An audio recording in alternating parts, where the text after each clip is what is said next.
To work out the social behaviour of dolphins and whales is a frontier of science. But how can you be scientific about it?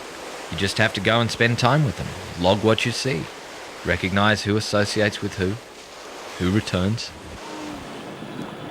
There it is. It is. I know it. I know it. See, that's him. What's A that? wolf. Is it named? Just underneath the dorsal is the two ears. So now he's facing backwards. See? Oh, yes, the legs. Yep. Clear I as know. day. It is true, isn't it? You're not joking.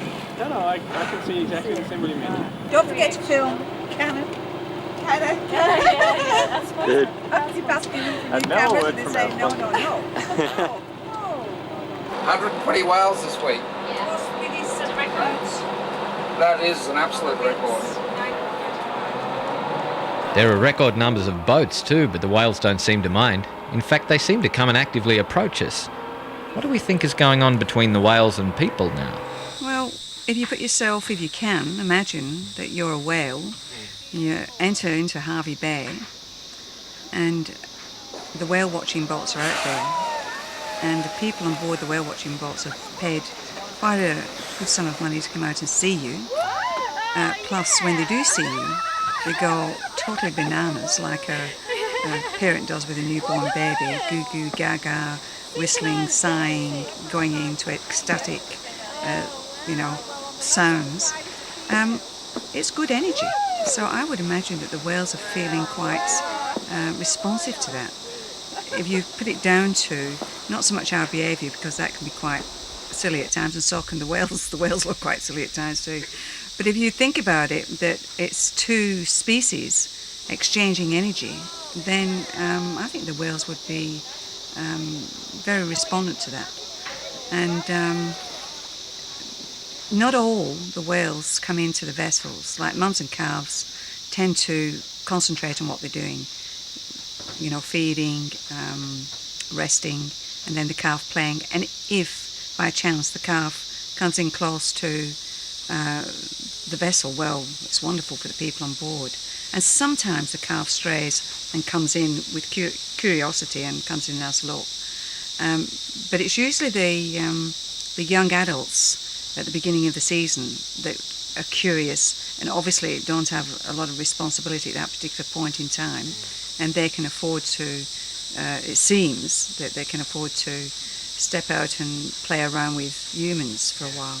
And you've seen this behaviour come about just in the 9 years you've been going out there? Oh, it really started in 1994, so it wasn't for quite a few years. The first year that we remembered the phenomenon of those whales coming in abundance to the ships was in 1994. I can't tell you why, but since then they've the early whales into the bay come in and visit the boats. The individuals do have quite phenomenal personalities. Some whales will come and play with us. There was a whale last season that was scooping up water in its mouth and throwing it onto the ship. It wasn't our ship, it was another ship. We heard the report on the radio. But we had a similar experience where a frisky young yearling came into the boat and sat up and used its fluke to push water intentionally up onto the bow. That's very playful. It's, obviously he was having a lot of fun doing it and finding out how we'd react to it. And when they come into the boat, there was a young whale that came into the vessel last year that just eyeballed us. It was quite intense. It was looking very closely at it with its eye wide open. And I remember another occasion, very, very special occasion, when we often stand out and wave at the whales as they come in close, and they do seem to respond to waving hands. On this occasion I was standing at the bow waving, and this young whale came up to the boat, and I swear stopped, looked at me, and put its peck out and waved 3 times back at me, mimicking my wave. They say mimicry is the beginning of communication, so maybe a waving whale is the beginning of a long journey of communication. Yeah, I'd love to be able to talk to the white whale. The white whale, what an intriguing creature. It's incredibly evocative. The white whale in our own literature, Moby Dick, the white sperm whale. So, white does seem to have some profound spiritual significance for us. And there seems to be quite a magic and a mystery around the white whale. For example, why is it that David Williams, filmmaker, happened to join our expedition in '92 when the white whale was there, and 6 years later happened to join it when it turned up again? I mean, it was an incredible moment when we heard the radio call that the white whale was in the bay. So maybe it has some kind of magical connection with you. Well, many people see a magical intelligence in whales. Do you think cetaceans know some things we don't? Well, our scientists tell us that the human brain is, if not the most complex form of matter, certainly one of the most complex form. But interestingly, cetacea, whales and dolphins, have a brain which is equally as complex and as large, and in many cases larger. So if a large brain is a measure of potential intelligence, very likely they're more intelligent than us, but their intelligence may not take the same form. And so we've got to stop and let go of our preset notions and preconceptions and open up to the possibilities of how we might assess their intelligence and allow them to assess our intelligence. So the other thing you mentioned was time. I mean, time is interesting with the whales. And whales do seem to operate in a quite different time realm to us. Their songs,